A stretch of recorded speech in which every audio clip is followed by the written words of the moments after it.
आप एक ऐसी जगह पर खड़े हुए हैं जहां पर विकास दुबे का सबसे करीबी यानी कि दाहिना हाथ बताया जाने वाला एनकाउंटर में मार गिराया गया। अब उससे जुड़े हुए जो सबूत हैं वो क्या कुछ बयां कर रहे हैं, किस तरीके से ये विकास दुबे की मदद करता था और साथ ही क्या इसने भागने में भी अहम कड़ी निभाई।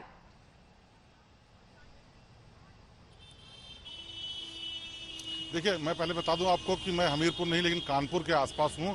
कानपुर में यहां से कुछ ही दूर पर हमीरपुर वो जगह है जहां पर एनकाउंटर किया गया है।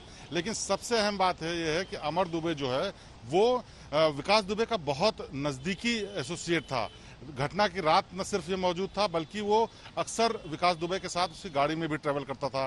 सोशल मीडिया पर जो उसकी फोटोज आई हैं जिसमें गाड़ी फॉर्च्यूनर गाड़ी दिख रही, राइफल दिख रही, वो भी विकास दुबे की है। इससे आप अंदाजा लगा सकते हैं उसकी नजदीकी का। इसीलिए पुलिस ने, यूपी एसटीएफ है, उसने तमाम उन लोगों के फोन सर्विलांस में लगा रखे थे जो संभावित हो सकते हैं फरारी होने वाले लोग। उसी कड़ी में इनको सफलता मिली है और इसको हमीरपुर में मारा गया है। ये जिस वक्त जा रहा था इसके पास वेपन था, इसने पुलिस पार्टी पर फायर किया जिसमें हमीरपुर पुलिस के लोग भी घायल हुए हैं और उसी कार्रवाई में मारा गया है। अब सबसे बड़ी बात यह है कि इस वक्त उसके साथ कौन था जिसको पुलिस अभी तलाशेगी, क्योंकि पुलिस ने कहा है कि वो अकेले था। लेकिन जिस तरीके से उसका ट्रैक पूरा लिया है पुलिस ने इलेक्ट्रॉनिक सर्विलेंस के जरिए, उससे साफ पता चलता है कि न वो सिर्फ लोगों के संपर्क में था बल्कि उसके साथ भी लोग थे। तो क्या वो लोग बाहर निकलने में कामयाब रहे या उसी इलाके में, ये भी बड़ा सवाल है। इस वक्त जो यूपी एसटीएफ है वो दो तरीके के नेटवर्क पे काम कर रही है। एक इलेक्ट्रॉनिक सर्विलांस के जरिए जिसमें मोबाइल डेटा के जरिए एक्सेस किया जाता है कि कहाँ कौन मूवमेंट है। दूसरा ह्यूमन नेटवर्क।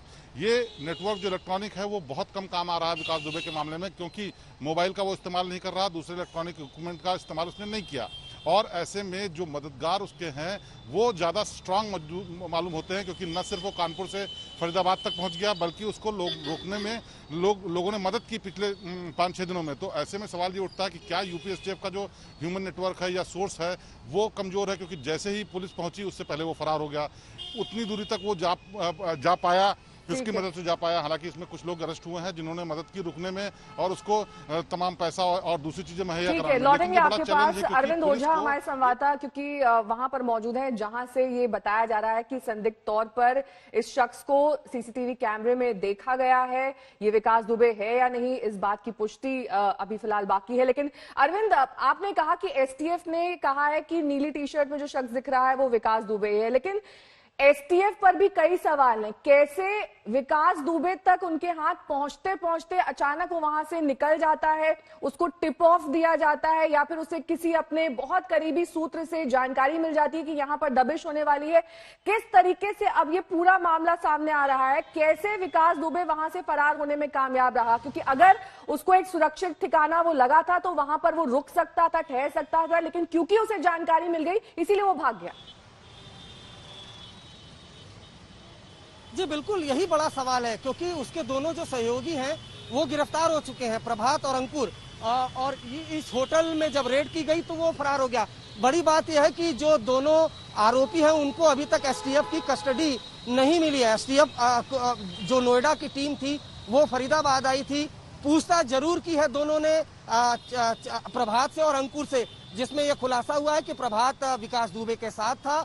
विकास दुबे ने पूछताछ में यह भी कहा कि विकास दुबे हमारे साथ था, प्रभात ने कहा। उसके अलावा अंकुर से पूछताछ में यह बात सामने आई है कि अंकुर ने फरीदाबाद के सेक्टर 27 में जो विकास दुबे है उसको अपने घर में कुछ देर ठहराया, उसके बाद इस होटल में लेकर आए। हालांकि जो होटल रिसेप्शन पे जो शख्स है उसको कुछ शक हुआ, उसने कमरा नहीं दिया और उसी वक्त फरीदाबाद की पुलिस की टीम यहाँ पर आती है, रेड करती है, लेकिन विकास दुबे यहाँ से फरार हो जाता है। बड़ा सवाल ये है कि क्या कोई टिप अप दे रहा है या फिर उसको आशंका हो गई या बेहद शातिर है। जाहिर सी बात है पुराना क्रिमिनल रिकॉर्ड रहा है, काफी मामले इस पे दर्ज है, इसलिए वो भी पुलिस को लगातार चकमा दे रहा है। हालांकि 4 पिस्टल जो है वो फरीदाबाद पुलिस ने रिकवर किए हैं और फिलहाल उनसे पूछताछ की जा रही है। अगर आप यहाँ पर देखें तो जो सीसीटीवी कैमरा है वो भी लगा हुआ है और सीसीटीवी कैमरे में कैप्चर है। जो एसटीएफ के सूत्र हमें है वो ये बता रहे हैं कि अंकुर और प्रभात वो लगातार दावा कर रहे हैं कि नीली टी शर्ट में विकास दुबे है। एसटीएफ के सूत्र भी कह रहे हैं। ऑफिशियल कंफर्मेशन, ऑफिशियल बाइट अभी तक नहीं आई है। नमस्कार, मैं हूं अंजना ओम कश्यप। हमें उम्मीद है ये वीडियो आपको पसंद आया होगा। लेटेस्ट खबरों के लिए यूं ही देखते रहिए आज तक और इस वीडियो के पसंद आने पर लाइक, शेयर एंड सब्सक्राइब करना ना भूलें।